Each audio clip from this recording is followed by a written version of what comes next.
In the rotting archives of a Georgia County courthouse, buried beneath a century of neglect and water damage, lies a photograph that defies the laws of human biology.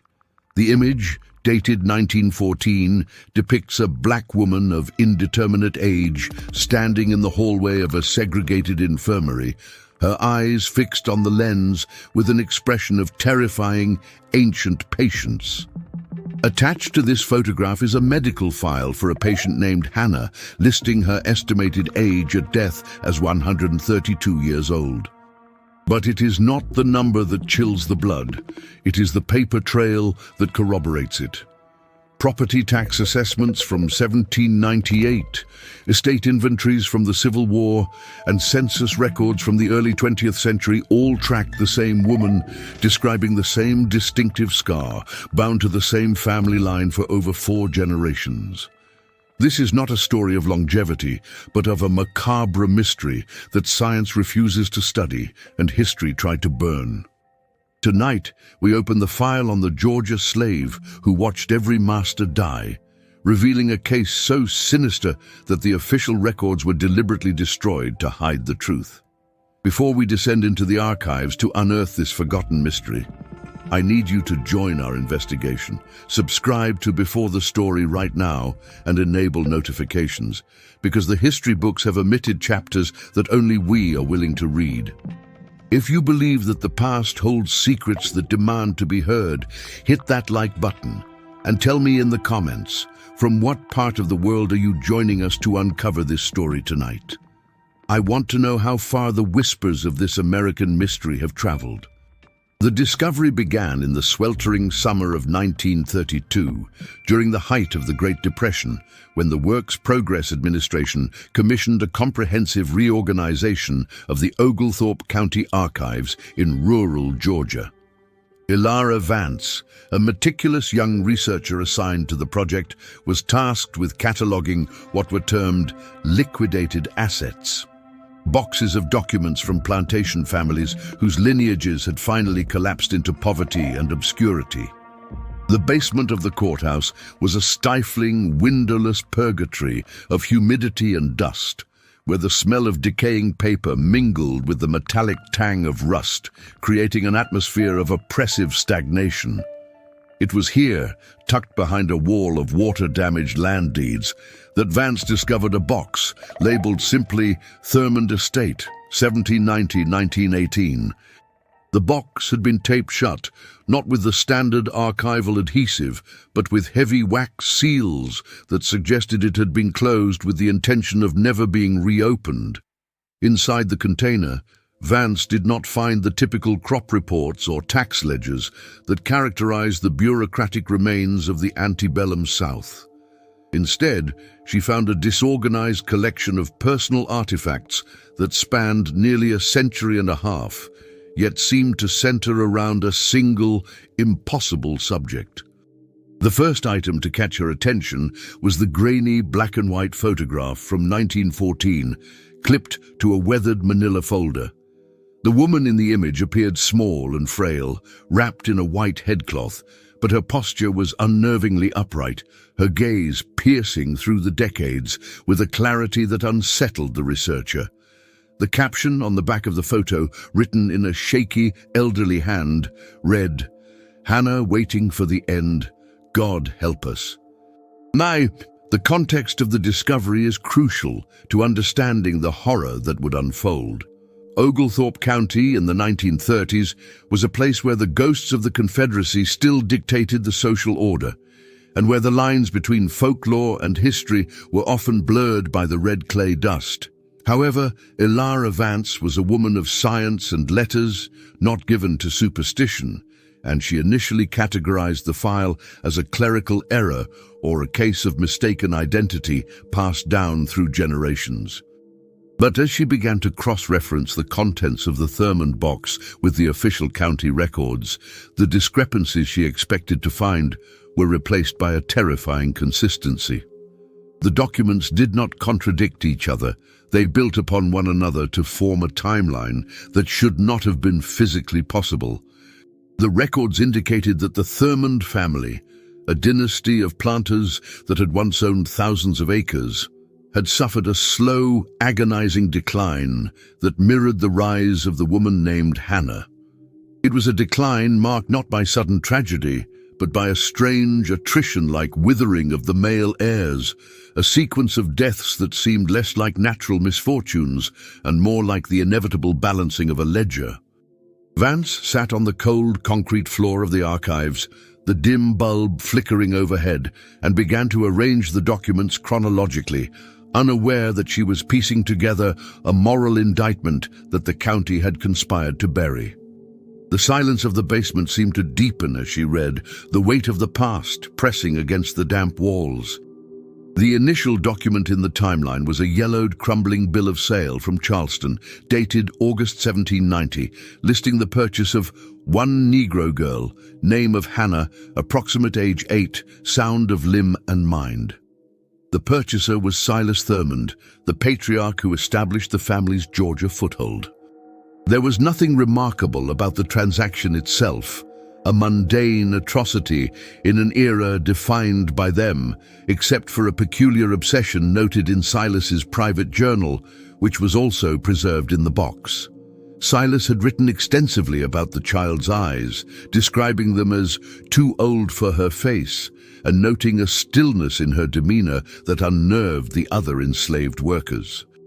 What made the discovery macabre was not the cruelty of the era, which was expected, but the specific recurring details that linked the child in 1790 to the woman in 1914. Throughout the pile of papers, references to a star-shaped keloid scar on the left collarbone appeared with forensic regularity, appearing in medical bills, plantation inventories, and identification papers spanning 124 years. Vance realized with a growing sense of dread that this was not a case of a name being passed down from mother to daughter to granddaughter. The physical descriptions, the mannerisms, and the specific scar remained constant, while the world around the subject changed, burned, and rebuilt itself. The atmosphere in the archives shifted from academic curiosity to a cold, creeping realization of the impossible. Vance was holding the documented proof of a life that had stretched beyond the boundaries of human endurance, a life lived in the shadow of 4 generations of masters who had believed they owned her. The documents suggested that while the Thurmonds believed they possessed Hannah, the dynamic had shifted imperceptibly over the decades until the captive became the witness and the witness became the executioner of their legacy. This was the dark secret that Oglethorpe County had hidden in a wax-sealed box, a story of a justice so slow and so absolute that it looked like immortality. As Vance delved deeper into the box, she found that the official history of the county had been sanitized to remove references to the Thurmond anomaly. Church registers had pages torn out. Census records contained redacted lines where Hannah's age should have been listed. It became clear that the community had known about her, had feared her, and had ultimately decided to erase her from the collective memory rather than confront the implications of her existence.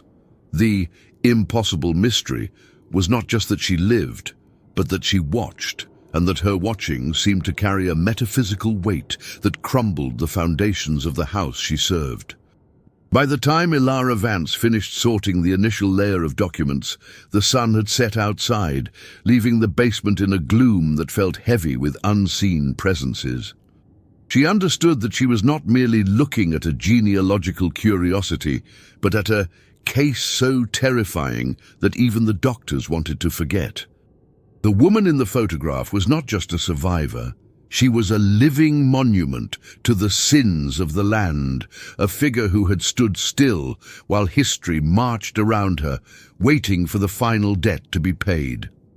And the documents Vance was about to examine would prove that Hannah's payment was extracted not in money, but in time. The first crack in the facade of reality appeared in a document dated October 1842, a probate property assessment conducted upon the death of Silas Thurmond. By all logical metrics of the 19th century slave trade, An enslaved woman of 60 years, the age Hannah would have been based on the 1790 purchase, should have been listed with a depreciated value, considered a liability rather than an asset by the cold calculus of the time. However, the assessment, written in the cramped, hurried script of the county clerk, listed Hannah, house servant, with a valuation of $800, a sum typically reserved for prime field hands or skilled craftsmen in their youth. This financial paradox was the first irrefutable signal that something unnatural was occurring within the Thurmond household, a detail that defied the economic laws of the plantation system. Alongside the official assessment, Elara Vance found a private letter written by Silas Thurmond just weeks before his death, addressed to his son, Jebediah. In the letter, Silas's handwriting was erratic, the ink blotched as if the writer were trembling or writing in a state of fevered agitation. He instructed his son with a desperation that leaped off the page. "You must under no circumstances sell the woman Hannah. She keeps the count. She is bound to this land and to our blood, and I fear what might befall us should she be severed from this house." The phrase "keeps the count" was underlined 3 times, a cryptic warning that suggested Hannah's value was not in her labor, but in her presence. The anomaly deepened when Vance compared this valuation to a medical ledger from the same year, 1842. The plantation doctor, a man named Dr. Calloway, had visited the estate to treat an outbreak of dysentery. His notes, preserved in the Thurmond box, listed the ages and conditions of the enslaved population. Next to Hannah's name, he had hesitated, crossing out 60 and writing "appears 30. Constitution remarkable. Pulse slower than natural." This medical observation, made by a man of science trained to observe the degradation of the human body, directly contradicted the chronological reality. It was the first piece of scientific evidence that Hannah was not aging at the pace of the world around her. This discrepancy between her chronological age and her physical presentation created a disturbing dissonance in the records. To the tax assessor, she was a high-value asset. To the master, she was a spiritual burden. To the doctor, she was a biological puzzle. The documents revealed that the Thurmond family was already beginning to view her not as a human being, but as an object of superstitious dread. Silas's death, recorded shortly after the letter was written, was described in the county death register as sudden cessation of the heart, but a diary entry from a neighbor described it differently, noting that Silas died screaming that the woman was counting his breaths. The financial records from 1843, following Silas's death, showed that his son Jebediah obeyed his father's terrifying instruction. While other assets were liquidated to cover estate debts, land sold, livestock auctioned, other families separated, Hannah remained fixed on the ledger, transferred to Jebediah with the same high valuation.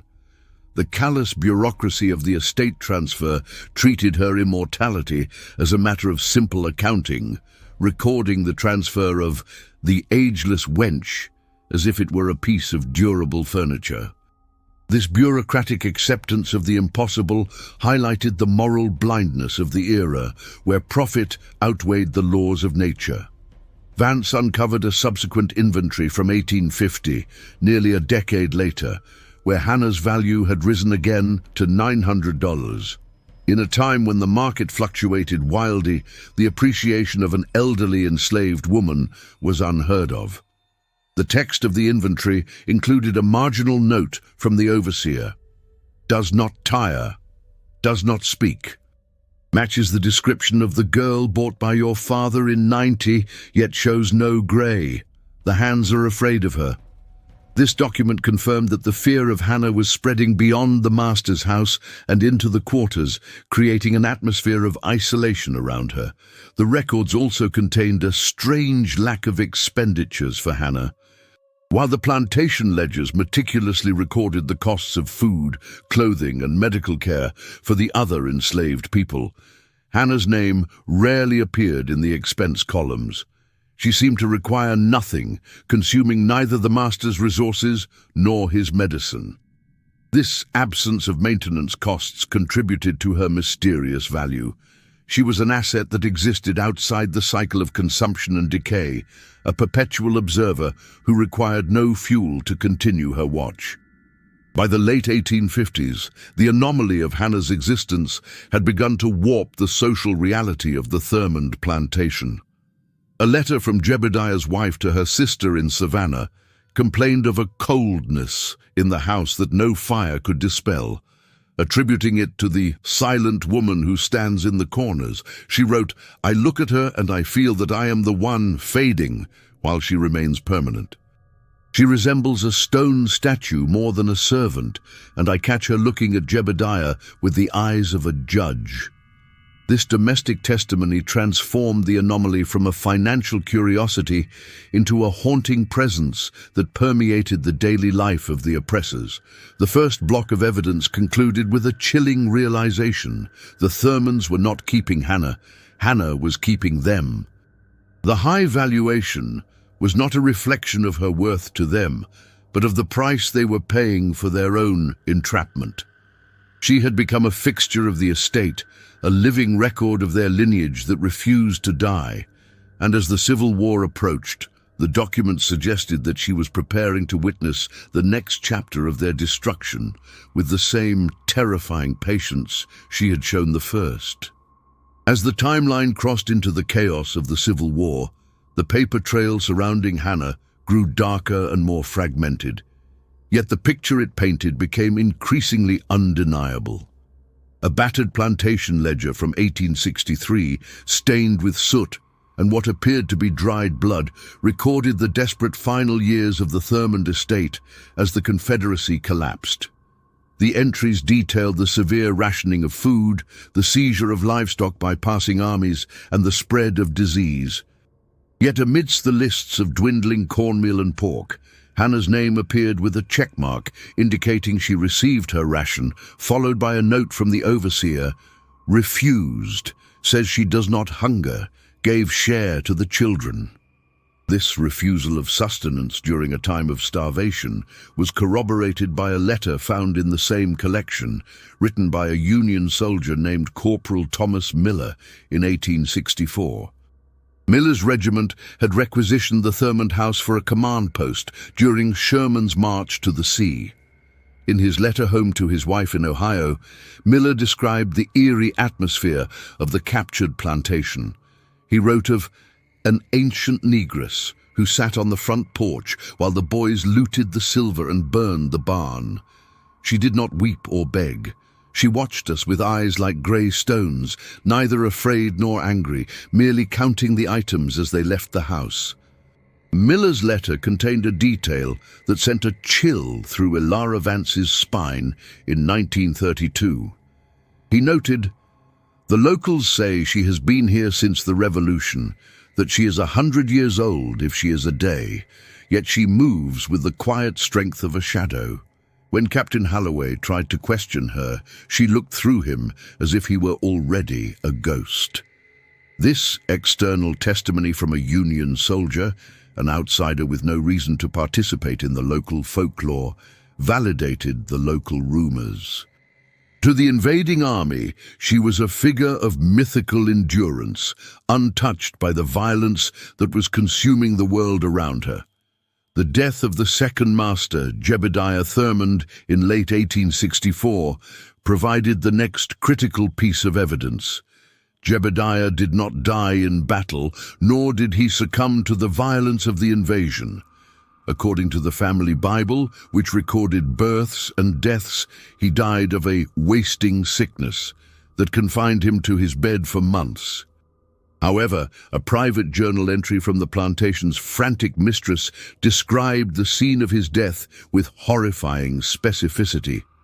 "He withers daily," she wrote, "shrinking into his own skin, while she stands at the foot of the bed, hands folded, watching. He begs me to make her leave, says she is drinking the air from the room, but she will not move and I am too afraid to touch her." This description of wasting while Hannah remained robust, inverted the power dynamic of the master-slave relationship. The documents suggested a parasitic reversal where the oppressor's vitality was drained by the mere presence of the oppressed. Jebediah's death certificate, signed by a weary county doctor amidst the collapse of the local government, listed the cause simply as exhaustion. But the margin contained a scribbled query. Why does the servant present with such vitality while the master perishes of no known injury? It was a medical impossibility that the doctor noted, but could not explain. Following the war, the Emancipation Proclamation technically freed Hannah, yet the 1866 labor contracts, sharecropping agreements that replaced slavery with debt peonage, showed that she remained on the land. Unlike the other formerly enslaved people who fled the Thurmond estate in search of families and freedom, Hannah signed her mark on a contract with Elias Thurmond, the third master and Jebediah's son. The contract was unusual. It stipulated no wages, only room and board in the main house. It was an agreement not of labor, but of residence. She was staying to finish her watch. A diary from a visiting cousin in 1867 observed the strange hierarchy in the post-war Thurmond household. Cousin Elias is the master of the house in name only, the entry read. He moves quietly, terrified of the old woman who haunts the hallways. She wears a white head wrap now, always clean, though they have no money for soap. She serves the food, and they eat in silence, eyes downcast, as if she were the grandmother and they the children. This social inversion marked the accumulation of the anomaly. Hannah had transcended her status through sheer longevity and the weight of her memory. The accumulation of evidence also included a series of unexplained accidents involving those who attempted to remove her. A scrawled police report from 1868 mentioned a vagrant who tried to force Hannah from the porch, only to suffer a seizure of the limbs and fall down the stairs, breaking his neck. The report noted, the woman did not raise a hand. The man seemed struck by a sudden palsy when he looked upon her face. These incidents reinforced the local superstition that Hannah was protected by forces that defied explanation, a macabre mystery that the law could not police. By the end of the 1860s, the paper trail had established a terrifying pattern. The Thurmond men were dying young, their bloodlines thinning, their fortunes evaporating, while Hannah remained a constant, unchanging fixed point. The documents from this era were brittle and stained, but the story they told was clear. The Civil War had freed the slaves, but it had not freed the Thurmonds from Hannah. She was the shackle they had forged, and now she was locked around their necks, waiting for the final heir to fall. Sitting in the dim light of the 1932 archives, Ilara Vance found herself struggling to maintain the objective distance of a historian. The rational part of her mind, trained in the empiricism of the 20th century, sought a logical explanation for the timeline she was constructing. Her initial hypothesis, scribbled in the margins of her notepad, was one of mistaken identity or multi-generational deception. The name Hannah must be a dynastic title, she theorized, passed from mother to daughter to maintain a position of privilege within the household.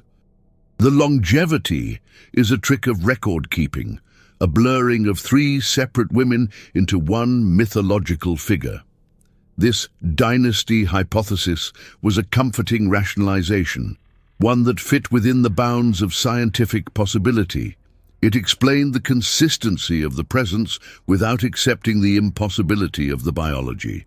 However, the archives held a document that would shatter this theory and force Vance to confront the supernatural reality of the case. It was a wrinkled, water-stained invoice from a Dr. Elias Thorne, a country physician, dated June 1888. The invoice billed the Thurmond estate for suturing of laceration on the neck of the servant Hannah, caused by falling glass. Attached to the invoice was Dr. Thorne's clinical examination note, which detailed the procedure. In his description of the patient, Thorne wrote with professional precision, "Patient is an elderly negress of indeterminate age. Skin is taut." Beside the new laceration on the left clavicle, there exists a singular, star-shaped keloid scar, old and white, clearly the result of a branding or deep trauma from childhood.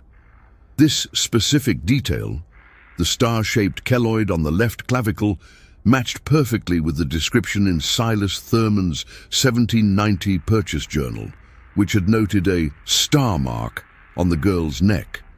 The probability of 3 generations of women bearing the exact same star-shaped scar in the exact same location was astronomically low. The scar was a biological fingerprint, a somatic marker that linked the 8-year-old girl of 1790 to the elderly negress of 1888. This undeniable physical evidence dismantled the mother-daughter theory. Unless the Thurmans were ritually scarring each generation of servants to maintain a ruse, an absurdity that made no sense given their fear of her, the woman was one and the same. She had inhabited that body for nearly a century. Vance found further corroboration in a letter from Dr. Thorne to a colleague at the Medical College of Georgia, filed erroneously in the tax box.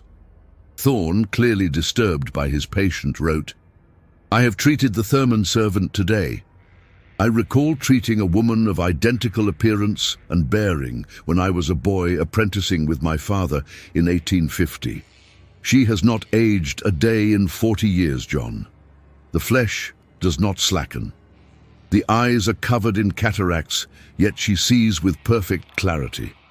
I felt a coldness radiating from the wound that numbed my fingers." This medical testimony introduced a new hypothesis, one that Vance hesitated to articulate even to herself. If the woman was biologically continuous, then her aging process had been arrested or altered by an unknown pathology. Thorne's letter speculated on unclassified glandular conditions or traits of the African constitution unknown to modern science, attempting to cloak his fear in medical jargon. But the subtext was clear. He had looked into the face of something that violated the natural order. The sources also revealed that the community had formed its own hypothesis, far removed from medical science. A collection of oral histories collected by a local folklore society in the 1920s, transcripts of which ended up in the box, spoke of the Thurmond haunt. Elderly residents interviewed in the transcripts claimed that Hannah was not a woman at all, but a haint or a judgment sent by God. One transcript read, "That woman ain't live 'cause she want to. She live 'cause she got work. She waiting for the last drop of blood. Once the blood gone, she go." This karmic hypothesis, that Hannah's life was functionally tied to the existence of the Thurmond line, explained the pattern of the deaths better than any medical theory. She was not living for the sake of life, she was living for the sake of the witness. The scar was her brand of ownership, but over the century, the meaning of the brand had shifted. It no longer marked her as their property, it marked them as her assignment. Vance's notes from this section of the archive show a shift in her own handwriting, becoming more jagged and pressed. The 1888 invoice and the star-shaped scar were the turning point where the investigation ceased to be about clerical errors and became a confrontation with the impossible. The science that refuses to study was exemplified by Dr. Thorne, who, after writing his disturbed letter, never published a paper on the woman, choosing instead to bury his observations in private correspondence. The evidence was irrefutable, but the implications were too terrifying to publicize. By the 1890s, the presence of Hannah had begun to fracture the social fabric of the Thurmond household and the surrounding community. The third master, Elias Thurmond, was presiding over the ruin of his family's legacy. The cotton fields lay fallow, the great house was peeling and grey, and the family's wealth had evaporated. But the true rot was inside the walls. A series of diaries kept by Elias's wife, Sarah Thurmond, provided a harrowing day-by-day account of a domestic existence ruled by terror. These diaries, bound in mildewed leather, documented the psychological disintegration of the slaveholding class when confronted with the enduring face of their sin. Sarah's entries from 1892 described a household in a state of siege. "Elias cannot sleep," she wrote. "He paces the floor, claiming that he hears her breathing in the hallway. We have fired the cook and the maid, unable to pay them, but Hannah remains. We do not pay her, we do not feed her, yet she appears every morning in the kitchen, boiling water, setting the table for a family that is vanishing. Elias screamed at her yesterday, ordered her to leave, to die, to go to the devil. She simply wiped the table and poured his coffee." The social fracture extended beyond the house. The town of Lexington, Georgia, began to shun the Thurmond family. Church records from the period showed that the Thurmonds were asked not to attend Sunday services. A letter from the church deacon to Elias stated, "The presence of your servant, that ancient woman who follows your carriage, unsettles the congregation. It is said she brings a chill that wilts the altar flowers. For the sake of the flock we ask that you pray at home." Hannah had become a pariah, not because of her race or station, but because she was a living memento mori, a walking reminder of death that the town wished to ignore. Sarah's diary entries grew increasingly erratic as the isolation deepened. She began to refer to Hannah as the kitchen witch or the white head wrap. One particularly disturbing entry read, "She owns the house more than we do. We are the ghosts haunting her halls. I woke last night to find her standing over Elias, just watching him breathe. She wasn't doing anything, just counting the breaths remaining. Elias says she is sucking the years out of him to add to her own. He looks 60, though he is but 45. This psychological horror, the belief that the servant was metabolizing the master's life force, marked the complete collapse of the master's authority. The power dynamic had not just shifted, it had dissolved. Elias was technically the owner of the property, but he was a prisoner in his own home, held captive by a relic of his grandfather's era. The community's whispers turned into open hostility. A local newspaper editorial from 1893 vaguely referenced unnatural conditions at the old Thurmond place and called for a civic intervention to cleanse the county of lingering shadows. The fracture was also evident in the behavior of the children. Elias and Sarah's son, Julian, the last heir, grew up in this atmosphere of dread. School reports found in the box described Julian as morbid and prone to fits of shaking. A teacher's note explained, "The boy claims there's a woman at home who has no face, only eyes. He says she was there before his father was born and will be there after he is dead."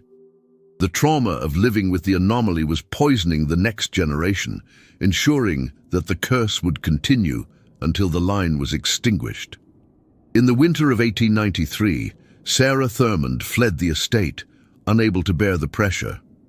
Her farewell note to Elias, preserved in the diary, was a testament to the absolute breaking point of the human psyche. "I cannot stay and watch you fade while she stays full," Sarah wrote. "She is not human, Elias. She is the bill coming due. I'm leaving before she decides to count me too." Sarah's departure left Elias alone with Julian and Hannah, sealing the house's fate. The record of a social fracture showed that the horror of Hannah was not active violence. She never raised a hand, never poisoned a meal, never spoke a threat. Her weapon was her persistence. She broke the family by simply refusing to leave, by refusing to die, by serving them with a loyalty that had mutated into a curse. The documents captured the terrifying reality of a macabre mystery, where the punishment was simply the inability to escape the past. By 1894, the isolation was total. The Thurmond estate was a black hole in the social map of the county, a place avoided by travelers and neighbors alike. Inside, the documents suggest a quiet, suffocating routine. A dying man, a traumatized boy, and an immortal woman moving through the dust, waiting for the inevitable end of the chapter. The tension that had simmered for decades boiled over into the public record in May 1894, with the death of Elias Thurmond. His passing was not a private affair, but a public spectacle that produced the most damning piece of visual evidence in the entire case file. A clipping from the Oglethorpe Echo, the local newspaper, featured a grainy lithograph photograph of Elias's funeral procession. The image was meant to chronicle the passing of a prominent citizen, but the photographer had inadvertently captured something far more significant. In the background of the photo, standing well apart from the handful of mourners, stood a solitary figure wrapped in white. The caption, written by an editor who clearly struggled with how to identify her, read, "The funeral was attended by the deceased's son, Julian, and the faithful family servant, Hannah, age unknown, present at her third master's passing."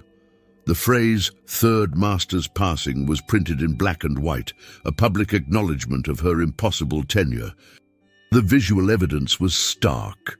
While the white mourners bowed their heads in grief, the figure of Hannah stood upright, her face turned toward the coffin with an expression of cold, clinical observation. The impact of this photograph on the community was immediate and documented. Letters to the editor in the following weeks expressed a mixture of awe and revulsion. One reader wrote, "It is an abomination that this woman walks the earth. My grandfather spoke of her when he was a boy. She is a bad omen, a haint that should be put to rest." The town began to view her not as a loyal servant, but as a harbinger of doom. The photograph had transformed her from a private rumor into a public monster, a story so terrifying that parents used her name to frighten children. Following the funeral, the county records show a spike in suspicious activity reports centered around the Thurmond estate.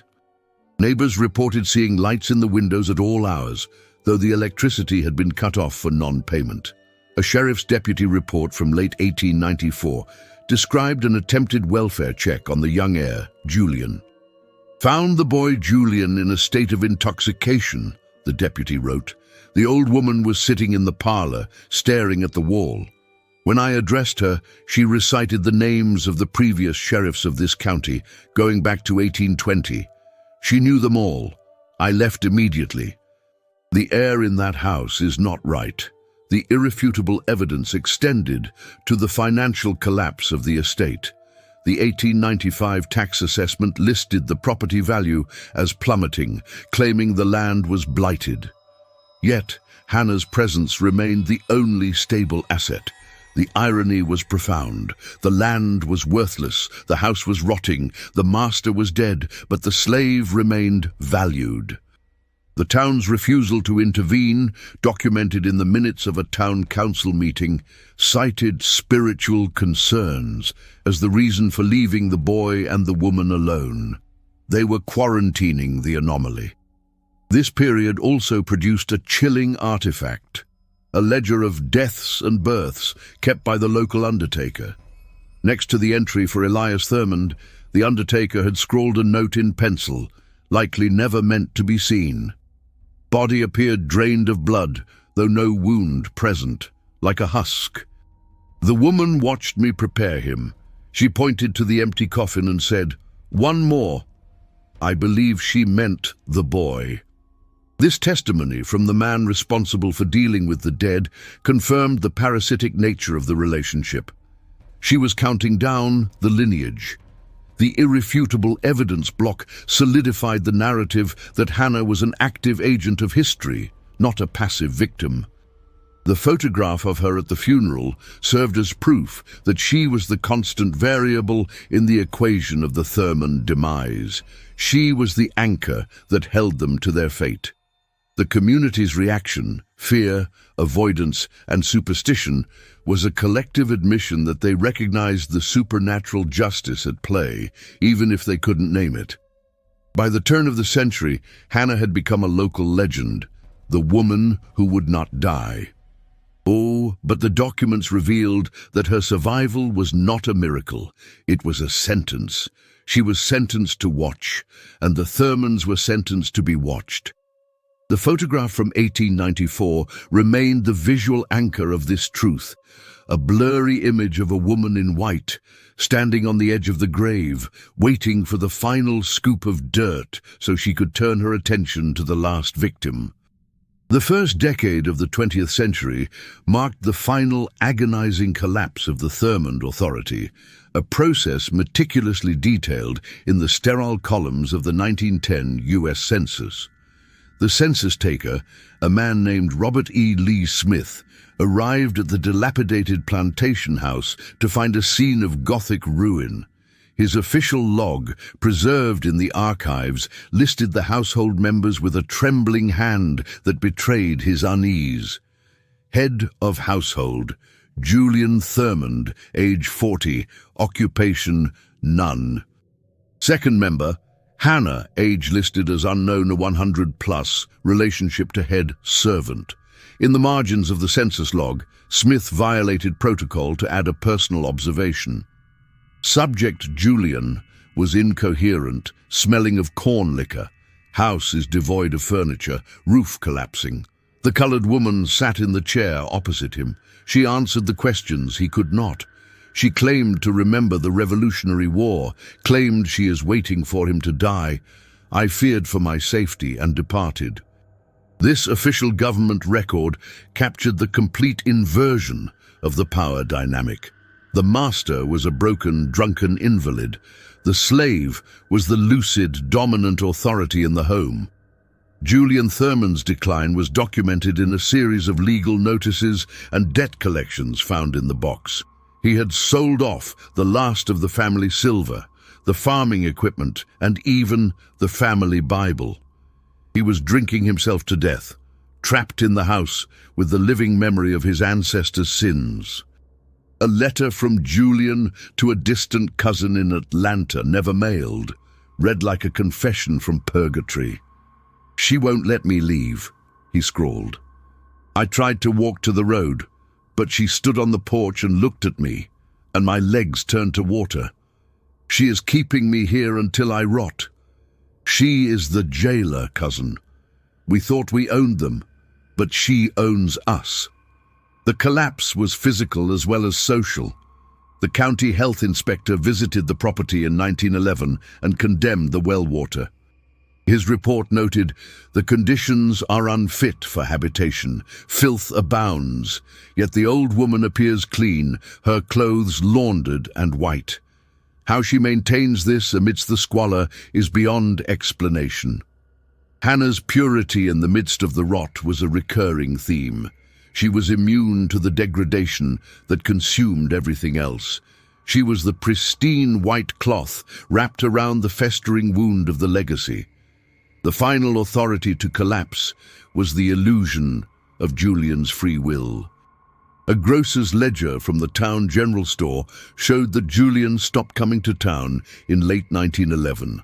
Instead, he sent notes written in a shaky hand asking for whiskey to be left at the gate. The delivery boy reported to the sheriff that the old woman collects the bottles. She pays with old coins, Spanish silver and gold pieces from before the war. She looks at me and I forget my own name. Hannah was funding his destruction with the hoard of the ancestors, facilitating the end of the line with the very wealth they had extracted from her labor. On a stormy night in March 1912, the inevitable occurred. The coroner's report for Julian Thurmand described a liver failure induced by acute alcohol poisoning. But the scene description was the true horror. Julian was found dead in the parlor, sitting in a rotting armchair. Opposite him, in a matching chair, sat Hannah, her hands folded in her lap, watching the corpse. She had not summoned help. She had not moved. She had simply waited for the cessation of life. The coroner noted, "The woman seemed satisfied. She asked if there were any more Thurmands. When I told her he was the last, she closed her eyes and finally exhaled, as if holding her breath for a century." With Julian's death, the legal entity of the Thurmond estate ceased to exist. The land was seized by the bank, the house slated for demolition, but the question remained: what to do with the property that had outlasted the owners? Hannah was technically free, but she was also a ward of a history that no one wanted to claim. The collapse of the Thurmond Authority left her as a singular, terrifying artifact, a woman without a master, standing in the ruins of the world she had watched die. The authorities, baffled and frightened, made the decision to move her to the Coloured Infirmary in the county seat. The transfer order, signed by the sheriff, read like the transport of hazardous material rather than a patient. "Handle with care," it advised. "Do not look her in the eye. Do not ask her questions. She is the last of them." The collapse was complete. The dynasty was dead, and the witness was being moved to a holding cell. Her testimony concluded. Ilara Vance believed she had reached the end of the narrative with the death of Julian, but the box in the 1932 archive held one final, hidden secret. Tucked inside the folded lining of a tax folder was a small, leather-bound notebook, its pages brittle and yellow. It was the personal journal of Dr. Arthur Evans, a visiting physician from Philadelphia who had toured southern infirmaries in 1913 as part of a philanthropic medical mission.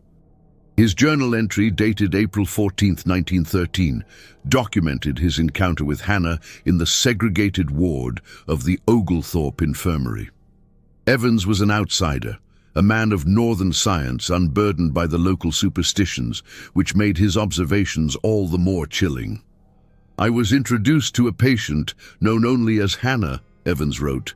"The local staff refuses to enter her room, leaving trays of food at the door. They claim she is a witch. I found a small, frail woman of immense dignity sitting by the window. When I asked her age, she did not give me a number. She looked at me with eyes that seemed to contain a cataract of history and began to speak." What followed in the journal was a transcription of Hannah's voice, the only direct record of her words in existence. Dr. Evans wrote, "She did not speak of her pains or her needs. Instead, she began to recite a list. She recited the full name, birth date and death date of Silas Thurmond, then Jebediah, then Elias, then Julian. She recited the names of their wives, their stillborn children, their horses and their dogs. She recited the dates of the planting and the harvest for every year since 1790. She spoke not as a storyteller, but as an accountant reading a ledger.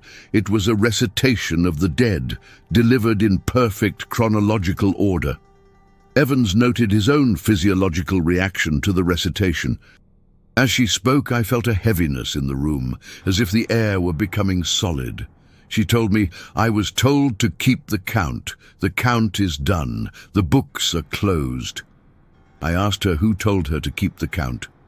She smiled, a gesture that lacked all mirth, and pointed to the scar on her neck. 'The first one,' she said. 'He bought a memory, not a slave. Now he is the memory, and I am the book.' This hidden source revealed the true nature of the anomaly. Hannah was not merely a passive observer. She was a living vessel of record. The scar, the silence, the longevity, it was all functional. She had been engineered, by trauma or by fate, to serve as the external hard drive for a family that was destined to destroy itself. Dr. Evans's analysis went further. "I believe this woman is kept alive by the sheer force of obligation. Now that the subjects of her obligation are gone, I suspect she will not linger. She is a biological impossibility sustained by a moral necessity." The journal also contained a sketch Evans had made of Hannah. It showed the star-shaped scar in detail, noting its keloid formation. Beneath the sketch, Evans wrote, "She refused my offer of a physical examination.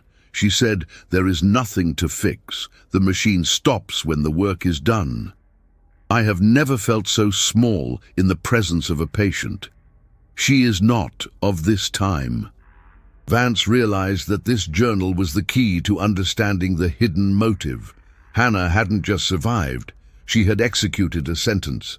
The recitation was the proof that nothing had been lost, that every cruelty and every luxury of the Thurmond line had been recorded in the mind of the woman they deemed property. Dr. Evans's journal ended with a note of profound unease. "I leave Georgia tomorrow. I will not mention this case in my official report. Who would believe that a slave outlived the master's entire bloodline out of sheer spiteful duty? It is a medical curiosity, yes, but it is primarily a spiritual catastrophe." The discovery of this hidden source shifted the narrative from horror to tragedy. Hannah was not a monster. She was a martyr of memory. She had carried the burden of the truth for 132 years, holding it inside her body until the last of the perpetrators was in the ground. Now, in the sterile room of the infirmary, she was finally laying the burden down. The final years of Hannah's life, from 1914 to 1918, were documented in the clinical charts of the Oglethorpe Infirmary. These charts, usually dry and repetitive, told a story of a deliberate, methodical shutdown. The decision for decisive action did not come from the doctors, but from the patient herself. The charts recorded a consistent refusal of sustenance.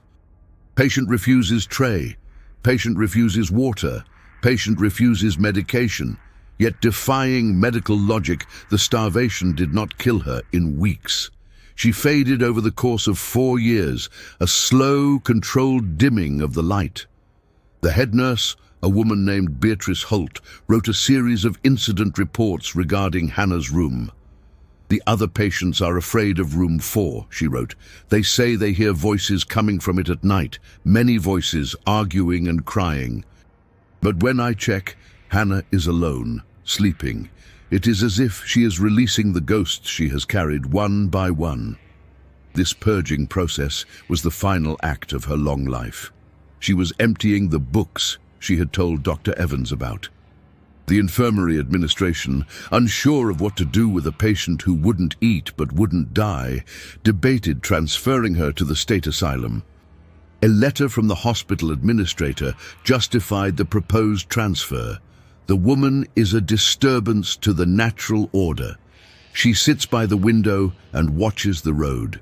She is waiting for something that has not arrived. Her longevity is unnatural and provokes superstition among the staff. We must remove her." But the transfer never happened. The staff was too afraid to move her, fearing that touching her would transfer the curse. The records show that Hannah's condition stabilized in a state of impossible suspension. She became a fixture of the infirmary, a living statue, as one nurse described her. She ceased to speak entirely after 1915. Her silence was not passive, it was an active barrier. She had said all she needed to say to Dr. Evans. Now she was engaging in the final accounting, balancing the internal ledger before closing the account for good. In 1917, a young orderly attempted to force-feed Hannah, believing he was saving her. The incident report described the outcome.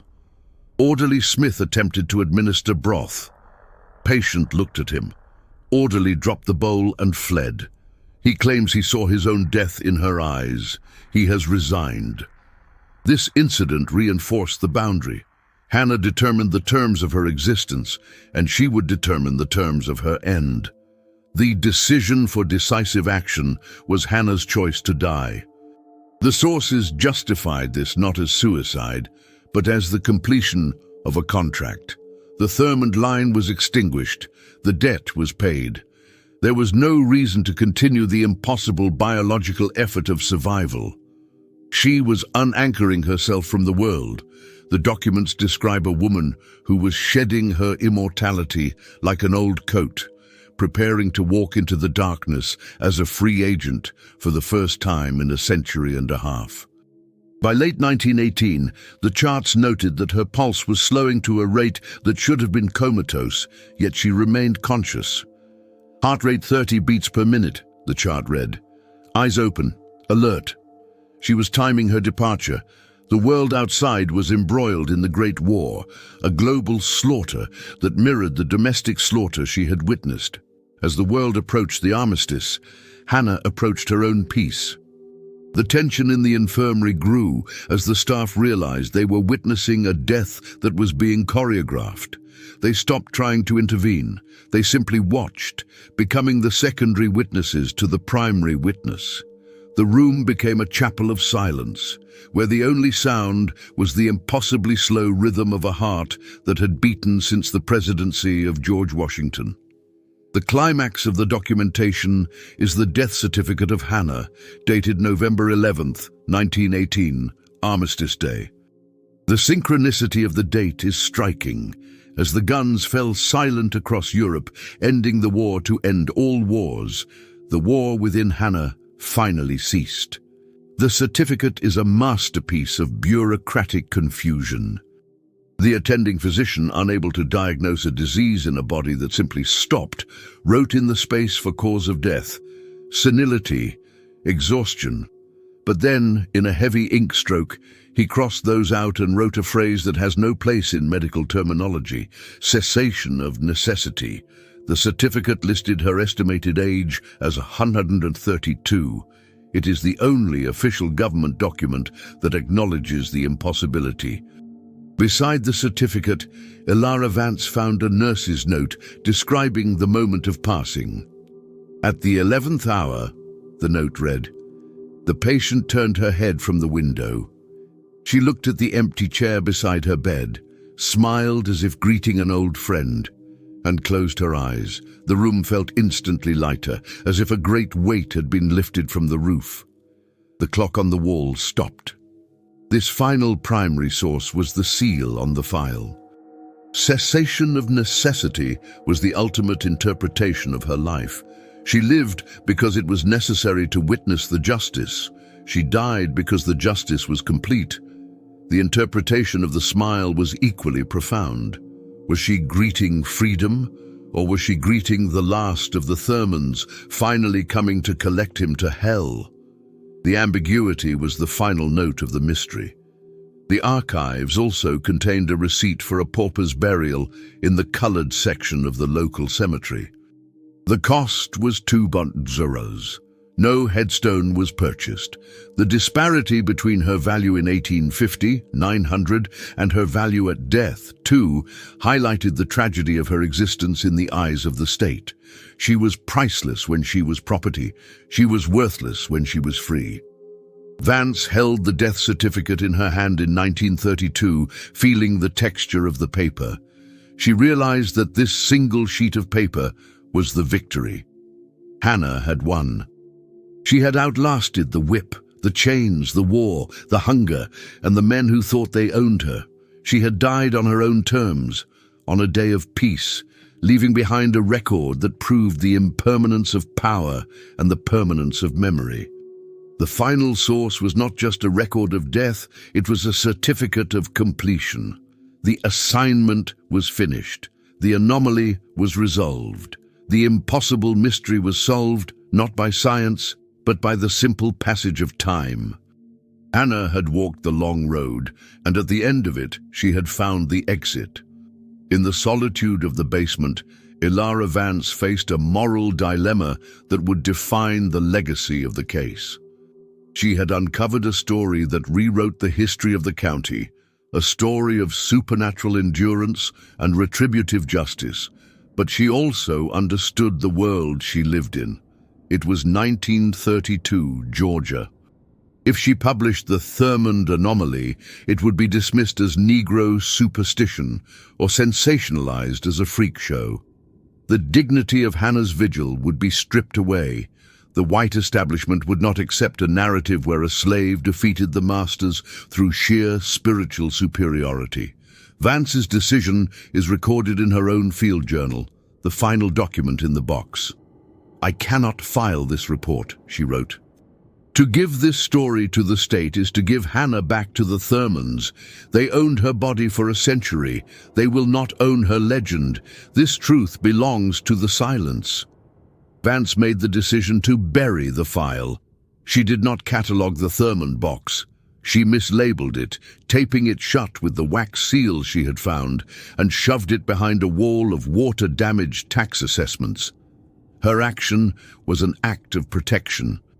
She was the final guardian of the secret. She stole only one item, the 1914 photograph. The loss of the photograph from the official archive meant that Hannah's face would never be gawked at by the curious or the cruel. Vance took the image home, placing it on her own mantle, bringing Hannah into a home where she would be honored, not feared. The consequences of the Thurmond anomaly lingered in the county, however. Local folklore speaks of the Thurmond curse, warning that anyone who buys the old land suffers misfortune. The land lay fallow for decades, eventually reclaimed by the forest. The legacy of Hannah was a scar on the geography of the county, a place where nothing would grow because the soil had been judged and found wanting. The documents Vance hid remained in the darkness, rotting slowly. The documented consequences were silence and erasure. But in erasing the story, Vance preserved its power. It became a whisper, a rumor, a macabre mystery that could never be disproven because the evidence was hidden. Hannah became a myth, and myths are harder to kill than people. In 1936, 4 years after Ilara Vance's discovery, a mysterious fire swept through the basement of the Oglethorpe County Courthouse. The official report blamed faulty wiring, but the fire was localized to the section housing the liquidated assets of the antebellum estates. The box labeled Thurmond was reduced to ash. The evidence of the 132-year-old witness was destroyed, fulfilling Vance's desire to protect the truth from the state. However, history has a way of resurfacing. In 2015, a team of university archaeologists conducting a ground-penetrating radar survey of the historic segregated cemetery in Lexington found an anomaly. In the sector recorded as the pauper's grave for Hannah, no surname, the radar showed nothing. The earth was undisturbed. There was no coffin, no bones, no buttons, no dust. The grave was empty. This final discovery reopens the question that science refused to answer. Did Hannah truly die in 1918? Or upon the cessation of necessity, did she simply cease to exist, dissolving back into the timeline she had inhabited for so long? Or more terrifyingly, did she walk away? Is the impossible mystery that she lived to 132? Or is it that she never truly died at all? Perhaps she is still out there, wrapped in white, standing in the shadows of a new dynasty, keeping the count, waiting for a new debt to come due. The empty grave suggests that some burdens are too heavy to be buried. They just keep walking. What do you think? Was Hannah a biological anomaly, a spiritual judgment, or something else entirely? And why was her grave found empty? If you believe that history is full of secrets that refuse to stay buried, subscribe to Before the Story. Click the bell icon so you never miss a revelation. Leave a comment below with your theory. Did she die or did she leave?